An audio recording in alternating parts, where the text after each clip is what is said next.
പ്രിയപ്പെട്ടവരെ, കുരുമുളക് കൃഷിയും അതിനെ ഉപയോഗിക്കേണ്ട താങ്ങുമരങ്ങളെ സംബന്ധിച്ചുമാണ് ഇന്നത്തെ ഈ വീഡിയോ പ്രധാനമായും ചർച്ച ചെയ്യുന്നത്. കുരുമുളക് കൃഷിയിൽ ഏറ്റവും പ്രധാനമായി നമ്മൾ ശ്രദ്ധിക്കേണ്ടത് അതിൻ്റെ താങ്ങുമരം തിരഞ്ഞെടുക്കുന്ന കാര്യത്തിലാണ്. താങ്ങുമരം നല്ല മരം അല്ലെങ്കിൽ നമുക്ക് നമ്മുടെ പ്രായമായ കുരുമുളക് ചെടികൾ താങ്ങുമരത്തിൻ്റെ അഭാവത്തിൽ നശിച്ചു പോകാനുള്ള സാധ്യത വളരെയധികമുണ്ട്. അതുകൊണ്ട് തന്നെ നല്ല താങ്ങുമരം നമ്മൾ കുരുമുളക് കൃഷി തുടങ്ങുന്നതിന് മുമ്പ് തന്നെ തയ്യാറാക്കേണ്ടതാണ്. ഇന്നത്തെ നിലയിൽ ഏറ്റവും ഫലപ്രദമായ താങ്ങുമരം എന്നുള്ള നിലയിൽ എനിക്ക് കാണാൻ വേണ്ടി സാധിച്ചത് മഹാഗണിയാണ്. മഹാഗണിയുടെ ഒരു പ്രത്യേകത എന്ന് പറയുന്നത് മഹാഗണി നല്ല ഉയരത്തിൽ വളരുന്ന ഒരു മരമാണ് എന്നുള്ളതും നല്ല ഉറപ്പുള്ളൊരു മരമാണ്. അതോടൊപ്പം തന്നെ അധികം ചോലയില്ലാതെ വളരുന്ന ഒരു മരവുമാണ്. ഈ മരം നമുക്ക് കൊമ്പ് കോതി കൊടുത്താൽ നല്ല ഉയരത്തിൽ നമുക്ക് വളർത്താൻ വേണ്ടി സാധിക്കും. നല്ല ഉറപ്പുള്ള മരം എന്നുള്ളതിൽ ദീർഘകാലം ഈ മരം നമുക്ക് നമ്മുടെ കുരുമുളക് കൃഷിക്ക് വേണ്ടി നമുക്ക് ഉപയോഗിക്കാൻ വേണ്ടി സാധിക്കും. അതോടൊപ്പം തന്നെ മരം വളർന്നു വരുമ്പോൾ നമുക്ക് നല്ലൊരു വിലയ്ക്ക് മരം തടി വിൽക്കാൻ വേണ്ടിയും സാധിക്കും എന്നുള്ളതും ഇതിൻ്റെ ഒരു പ്രത്യേകതയാണ്. മറ്റൊരു മരം നമുക്ക് കാണാൻ വേണ്ടി സാധിക്കുന്നത് പരമ്പരാഗതമായി നമ്മൾ കൃഷി ചെയ്തിരുന്നത് മുരിക്ക് ഉപയോഗിച്ചിട്ടാണ്. പക്ഷേ ഇന്ന് മുരിക്ക് വളരെയധികം രോഗബാധ മുരിക്കിന് വരുന്നുണ്ട്. അത് നമ്മുടെ കുരുമുളക് ചെടി പ്രായമാകുമ്പോൾ മുരിക്ക് നശിച്ചു പോകുമ്പോൾ നമ്മുടെ കുരുമുളക് ചെടി കൂടി നശിച്ചു പോകാനുള്ള സാധ്യതയുണ്ട്. അതുകൊണ്ട് നമുക്ക് ഏറ്റവും ഫലപ്രദമായി നമുക്ക് ഈ മഹാഗണി ഉപയോഗിക്കാൻ വേണ്ടി സാധിക്കും എന്നുള്ളതാണ് എൻ്റെ ഒരു അനുഭവം.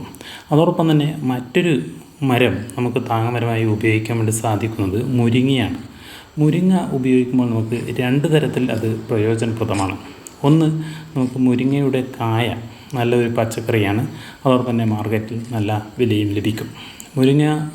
മുരിങ്ങയുടെ മരത്തിൻ്റെ കൊമ്പ് കോതിയാലും നല്ല നിലയിൽ മുരിങ്ങക്കായ പിടിക്കുന്ന ഇനം മുരിങ്ങകൾ ഇന്ന് നമുക്ക് ലഭ്യമാണ്. അതുപയോഗിച്ച് നമുക്ക് കുരുമുളക് കൃഷിയോടൊപ്പം തന്നെ ഒരു അഡീഷണലായിട്ടുള്ളൊരു വരുമാനം നമുക്ക് ലഭിക്കാനുള്ള സാധ്യത കൂടി ഉണ്ട്. മറ്റൊരു മരം നമ്മൾ ഉപയോഗിക്കുന്നത് സീമക്കൊന്നയാണ്. സീമക്കൊന്നയ്ക്കുള്ള ഒരു പരിമിതി എന്ന് പറയുന്നത് അധികം ഉയരത്തിൽ വളരില്ല എന്നുള്ളതാണ്. നല്ല ചോലയുണ്ടാകുന്ന മരമാണ്. പക്ഷേ സീമക്കൊന്ന വളരെ പെട്ടെന്ന് വളരുമെന്നുള്ളത് അതിൻ്റെ ഒരു ഗുണമാണ്. അതോടൊപ്പം തന്നെ സീമക്കൊന്നയുടെ ഇല നമുക്ക് നല്ലൊരു പച്ചില വളമായിട്ട് ഉപയോഗിക്കാം. അതുപോലെ തന്നെ കോൺക്രീറ്റ് കാലുകളും PVC പൈപ്പുകളും ഉപയോഗിച്ച് കുരുമുളക് ചെടികൾ വളർത്തുന്ന രീതിയും ഇന്ന് നിലവിലുണ്ട്. കുരുമുളക് വള്ളികൾ ഈ രീതിയിൽ പടർത്തുമ്പോൾ നമുക്ക് ചെറിയ സ്ഥലത്ത് തന്നെ കൂടുതൽ കുരുമുളക് വള്ളികൾ വളർത്താൻ വേണ്ടി സാധിക്കും എന്നുള്ള ഗുണമുണ്ട്. അതുകൊണ്ട് തന്നെ ചെറിയ സ്ഥലത്ത് നിന്ന് തന്നെ നമുക്ക് കൂടുതൽ ഉൽപ്പാദനമുണ്ടാക്കാനും ഈ രീതിയിൽ കൃഷി ചെയ്യുന്ന വഴി സാധിക്കും എന്നൊരു ഗുണം ഈ രീതിക്കുണ്ട്. എല്ലാവരും ഈ വീഡിയോ ഇഷ്ടപ്പെട്ടാൽ ലൈക്ക് ചെയ്യാനും ഷെയർ ചെയ്യാനും മറക്കരുത്. അടുത്ത ഒരു വീഡിയോയിൽ ഞാൻ കുരുമുളക്